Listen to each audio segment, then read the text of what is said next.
Okay, here we are in the first of hopefully a huge series of coffee with my students and grads. Yes. Cheers. Cheers. And so, if you're new to me, my name is Joan Ranquet. I'm an animal communicator, author, TEDx speaker, founder of Communication with All Life University, and I take people on wildlife trips. And I just wanted to kind of lay out for people that are curious about the school. We teach primarily animal communication and energy healing, and we combine it in a big program. I have a dog here. And we also have a program for animals in transition. We have an animal ambassador program for animals who are in sanctuaries, wildlife centers, conservation centers, rehab centers, shelters, rescues, professional animals. So we have a wide range of things. And then, like I said, I take people on wildlife trips. So we have Charlie here, and she is now an animal communicator and energy healer. And she's gone through the big program and is one of the teachers and is and she's all the things. So what I want to do is maybe let's start with where you started. Ah,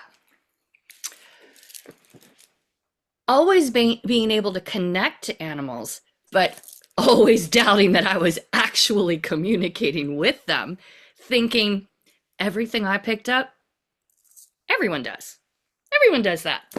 So I knew I loved animals, but I didn't want a career in it because, I didn't want to be a vet and deal with sick animals. um, and I went into broadcasting and I had what many would call a dream career for over 30 years, doing morning shows, radio morning shows across the country. And that was great until it wasn't. And, corporations take things over and my ethics were going this way and other ethics were going this way. And yeah. We're not in alignment anymore. As sad as it is, I have to leave this industry. What am I gonna do? And so many people who knew me were like, Charlie, you're all about animals. The last station you were at, you were the animal ambassador. They did a whole Coit Pets website for you to do animal work. Hello, how about, oh, I don't know, animals? And I was just like, well, you know what? All my life I've been taking energy healing courses and classes and things on the side. Let me dive into energy healing. And then I reconnected with you because during my broadcast days I had connected with you, and then we reconnected because I was doing a podcast, and so I wanted you on my podcast, and you're like, you know, you're like, I've said this before, and I'll say it again. You'd really do well in my school. I'm like, oh, I'll tell you what, Joan, can you just take some energy healing? Because I can't talk to animals, and you're like. You Mm. already are. So, cut to the chase, went through the program. I decided to stretch it out and I did it in 2 years, but there are people who condense it and are boom, boom, boom quicker about it. But, I'm stubborn that way. And then I kept stretching it out and you said, Charlie, you don't have to leave the school just because you graduate. I'd love to have you here as a teacher. And I'm like, whoa, I don't ever have to leave. And I haven't. And that was years Yay. ago. That yeah, it is interesting. You took time. I took time when I was learning. But there's some people that get out there and like so many people are fast tracking lately, but I'm slower like you. Well, what's funny is I didn't want to join the big Mm. program because when I found out you had to do 65 case studies before you could call yourself an animal communicator or go into business, I was like, oh, I'm, I'm not doing that. And Mm. now, and then to do the energy healing was another 130 with the parts. So all in all, that's what 195, 195 case studies, and I mean now I've done over 1,000 animals. So Yeah, easily. Because just in the school. Yeah. because Oh, I haven't even counted that. You're right. there's the Tuesday classes, the Wednesday classes when you get started, the Tuesday advanced, and then Then the you retake the Thursday, Tuesday. how many, and you retake energy healing for animals. So you had homework partners.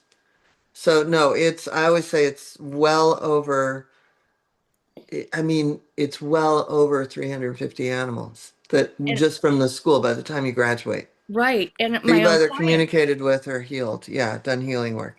Yeah. So I what along the way, you said that at the beginning you didn't believe you were one of those communicators. And we have our moments where I have to still remind you to put it on your outgoing messages and your website and a few other things. But what were your doubts along the way? I doubted myself, my intuition, doubted everything, my worth, my value, uh, what I could discern, my own ability, knowledge, everything. And I will say that strengthened measurably by going through your school.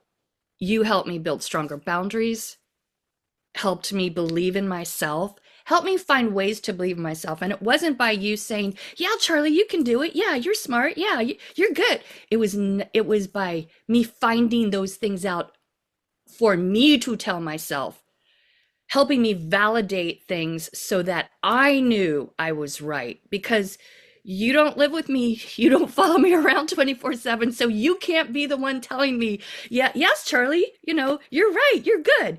I have to be the one. And you taught me that and built that within me, Well, I can tell you you're great, which but I you want to have to, hear, but yeah, and you're great, but you had to feel it. have to feel it or it's not authentic, correct? And Yeah, then the animals don't feel it. And authenticity is paramount when connecting with animals. You have to be authentic because they yeah, know when you're lying and then they don't trust you. yeah. Who did I learn that from? Hmm. Elsa? I'm kidding. She wants to take credit for She's like, everything. I taught everybody that. Yeah, look at me. Um, okay, so in the course of all of that, you basically said what shifted. So how did it shift? Would you say it was the case studies, how did all of that start to, how did you, I mean, I always say Oh, that you might never lose doubt, but you build confidence. So right. you're And able to live with both.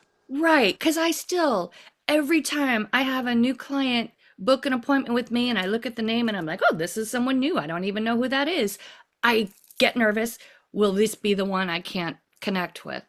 Um, and so there are still those doubts. And then I calm down, breathe, get back into my parasympathetic nervous system and activate that. And I'm like, oh, come on, you can do this. Do your thing. You're good. You got this. And what shifted to get me there?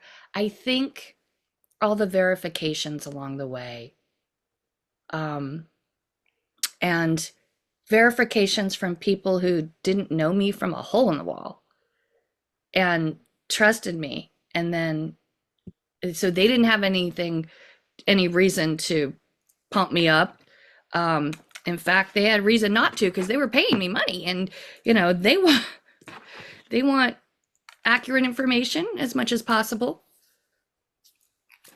So getting the verification and knowing that, hearing them say that the information helped, and the littlest thing that I think Hmm. is oh, this is obvious, they already know this, and I'll bring it up and they'll say, oh my gosh, that's why she won't walk on tile floor.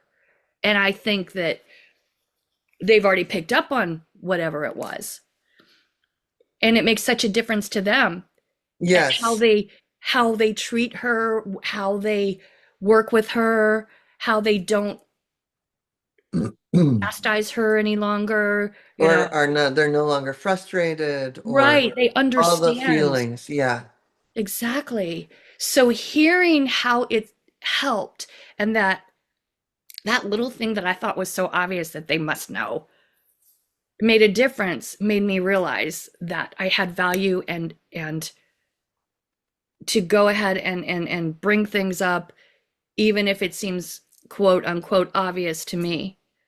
And then practicing exercising that muscle, as you say, because it is a muscle, and the more Yeah. you exercise it, the the stronger it gets, the quicker it is. You just drop in and go, and like they're booking the appointment, and the animal starts talking to you sometimes, and you're like, stop, stop, stop, stop, stop, and that's where you taught me the boundaries. Stop, stop, stop. Save But that. the thing that goes to something I say all the time is that for them, for the animal and the person, the minute they book the appointment, the healing starts. The And healing. it because there's so many people that will get to the call and they'll be like, "Oh, the minute I booked this, the behavior stopped, but I still want to connect." Yes, and that two different things. So I meant just if it's just an animal communication session, I tell them not to start talking to me yet, save it for. Yeah, no, I know, but for them, But with they the know healing, that it's the healing begins yes, because they know they're going to talk. they're going to get to express themselves. Yeah. So And that's what I'm yes, saying. Yeah. And yes, that and happens all the time. correct, correct. And And that is the beginning of any healing is making the appointment because they've co-created the opportunity to move into that space. oh my gosh, yes. I mean, I can just think last week how many times that happened. Somebody, I have a little 15-minute free consultation so they can see if they want to work with me. They can see what I can offer to see if it could possibly help.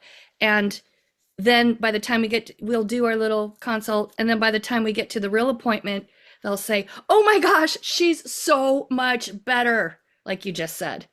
And it and then I'm like, great, then we can work from there. Now, trying to pull up from such a low vibration, we're at a higher vibration now, and build the frequencies.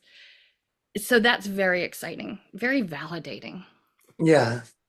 So what are you doing now? I'm an animal communicator and energy healer for both people and animals. All right. And I see client this is how I work. I see clients over Zoom. So wherever I am, I get to house sit for animals, do overnight care in other people's homes if I want to, and work from there. Because I do all my clients over Zoom.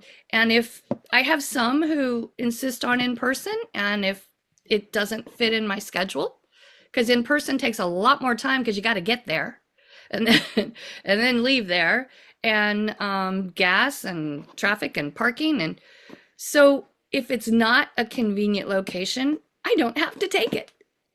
And Yeah, I I love going in person. I will do anything to go in person. don't. I just drove 2.5 hours the other day to do 12 horses down in San Diego, and it was so much fun. I prefer Well, in that's a person. little different. That's a little different. I mean, if you've got But 12 animals yeah, set I up mean, for me, I just charge accordingly. So if you're going to ask me to come to Beverly Hills, it costs blank, and that's okay. yeah. It So then I get to say, time to raise those in-person prices. yes, that would be it.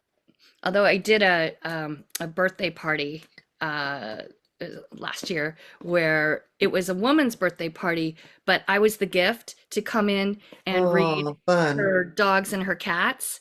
And then while I was there, I read the some of the guests' dogs and cats. So it was really lovely. And That's really awesome. they wanted me at the center table with everybody sitting around. And I said, you know what? Why don't we set up see that little tiny bistro table set off in the corner? Let's set up there. And you guys can laugh and drink and have fun. And that way there's a little privacy. Because I knew it was going to be more than just oh, your dog likes red balls and to play in the park. Hee hee hee. I knew It was going to go deep. there was going to be depth, or else Yeah, they wouldn't have called me because we always go right. deep. Yeah. What sort of advice would you have for current students that are, like it's funny. I had a book event yesterday in Sacramento and someone showed up that I absolutely love and she kind of has had family stuff and hasn't been able to come, but she'll be on teacher training today and she'll be in the case study call tomorrow. So, she'll get support she needs to kind of move back in. But, so sometimes life events happen and sometimes, doubts, all the stuff. What advice do you have for people in the program? Life events happen, yeah, and you have to stop and take care of them, but you don't really have to stop using your intuition. You can always continue to work that muscle, to um connect. Connect with animals. Don't stop connecting. Don't stop calming yourself down because calming yourself down is the absolute first step in connecting with anything, anyone, anywhere. So then what you're saying is when somebody's in a family situation or a work situation that's unpleasant, even though they're not communicating with animals, they can practice that. Definitely. Practice that. Calm yourself and what was I going to say? Yeah, don't stop connecting and like trust yourself, learn how to trust your intuition more. I mean, the biggest holdback for me was not believing in myself, not trusting myself. Going back and telling the younger self would be, holy cow, trust your hits, intuitive hits more. Trust in you more, not other people. Don't listen to other people about everything. You can listen and get advice, but then trust your gut, your heart, and your intuition, not your brain. Your brain's going to try to make sense of all that and throw it off kilter, but your gut, your heart, and your intuition. Well, And eventually your brain starts to follow because it trusts that you create that neural pathway. well said. Yeah. But it is staying in those lanes of the heart and the intuition and the gut. Yes. Yeah. Yeah. And then it's retraining your brain.